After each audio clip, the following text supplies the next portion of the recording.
Hello friends, hi, welcome to Jyothi home kitchen. ಹೇಗಿದ್ದೀರಾ ಎಲ್ಲರೂ? ಚೆನ್ನಾಗಿದ್ದೀರಾ ಅಂದ್ಕೊತೀನಿ. ನಾನು ಇವತ್ತು ಮಾರ್ನಿಂಗು ವೆಜ್ ಪಲಾವ್ ಮಾಡಿಕೊಂಡೆ.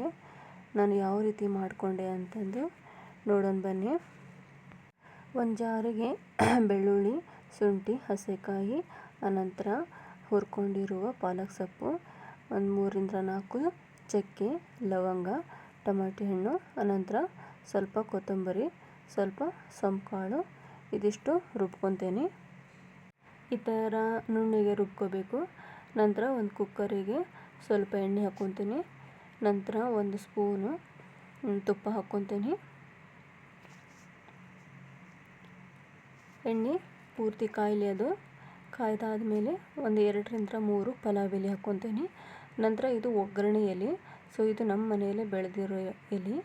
ನಂತರ ಈರುಳ್ಳಿ, ಎಳೆಯಾಗಿ ಹೆಚ್ಕೊಂಡಿರುವ ಈರುಳ್ಳಿ ಹಾಕ್ಕೊಂಡು ಸ್ವಲ್ಪ 5 ನಿಮಿಷ ಫ್ರೈ ಮಾಡ್ಕೊತೀನಿ. ಅದು ಹಸಿ ವಾಸನೆ ಹೋಗಲಿ. ನಂತರ ಮೊದಲು ಹೆಚ್ಕೊಂಡಿದ್ನೆಲ್ಲ ಅದು ವೆಜಿಟೇಬಲ್ಸು ಅದನ್ನ ಹಾಕ್ಬಿಡೋಣ.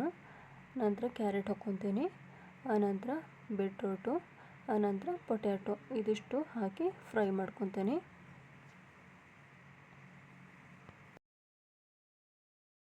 ಪಲಾವಿಗೆ ಪುದೀನೂ ಕೂಡ ಹಾಕ್ಬೋದು, ಆನಂತರ ಬೀನ್ಸು ಹಾಕ್ಬೋದು. ನಂತರ ನಾನಿವಾಗ ಬಟಾಣಿ ಹಾಕ್ಕೊತೀನಿ. ಇದು ನೆನೆಸಿಟ್ಟಿರುವ ವಟಾಣಿ, ಹಸಿ ವಟಾಣಿ ಅಲ್ಲ. ಸೊ ಇದು ನೈಟ್ ನೆನೆ ಇಟ್ಟಿದ್ದೆ ನಾನು ಪಲಾವಿಗೆ ಅಂತಂದೆ. ನಂತರ ಸೋಯಾ ಹಾಕ್ಕೊತೀನಿ. ಈ ಸೋಯಾನ ಸ್ವಲ್ಪ ಬಿಸಿನೀರಲ್ಲಿ ಕುದಿಸಿ ತೆಗಿಬೇಕು. ಆನಂತರ ಮೊದಲು ರುಬ್ಕೊಂಡು ಇಟ್ಕೊಂಡಿದ್ನೆಲ್ಲ ಆ ಮಸಾಲಾನು ಕೂಡ ಹಾಕ್ಕೊತೀನಿ. ಹಾಕ್ಕೊಂಡಾದ್ಮೇಲೆ ಒಂದು 5-10 ನಿಮಿಷ ಚೆನ್ನಾಗಿ ಫ್ರೈ ಆಗಲಿ. ಮಸಾಲ ಎಲ್ಲ ಹಸಿ ಸ್ಮೆಲ್ಲೆಲ್ಲ ಹೋಗಲಿ.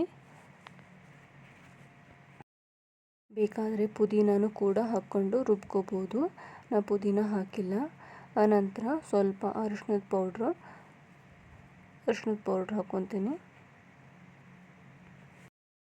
ನಾನು ಅಕ್ಕಿ 2 ಬೌಲು ತೊಗೊಂಡೀನಿ, ಸೊ 4 ಬೌಲಷ್ಟು ನೀರು ಹಾಕ್ಕೊಂಡೀನಿ.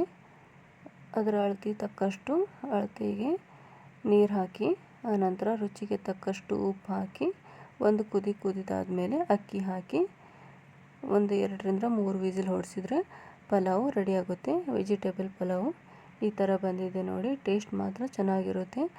ಒಂದು ಸಲ ಟ್ರೈ ಮಾಡಿ ನೋಡಿ.